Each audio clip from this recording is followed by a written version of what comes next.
नमस्कार. चुका सुधारता येतात, गैरसमजही सुधारता येतात. पण चुकीचा विचार कधीच सुधारला जाऊ शकत नाही. माणसाच्या चेहऱ्यावरचं तेज हे त्या माणसाच्या अंतःकरणातल्या सकारात्मक विचारांवर पूर्णतः अवलंबून असतं. मनात इतरांविषयी प्रेम आणि सद्भावना असल्या की चेहरा सात्विक दिसतो. मनात इतरांविषयी आदर, आपुलकी असली की चेहरा नम्र दिसतो.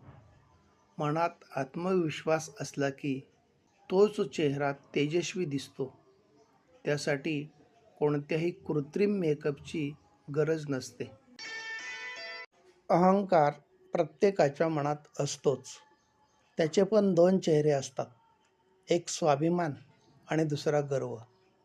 अहंकाराचं रूपांतर जेव्हा स्वाभिमानात होतं तेव्हा कर्तृत्व जन्माला येतं, आणि जेव्हा तो गर्वाचं रूप धारण करतो तेव्हा तो फक्त विनाशाला निमंत्रण देतो. आत्मविश्वास, संयम, दातृत्व, धाडस आणि सहनशीलता या आपल्या शरीरातील अदृश्य शक्ती आहेत. त्या नेहमी जागृत ठेवाव्यात.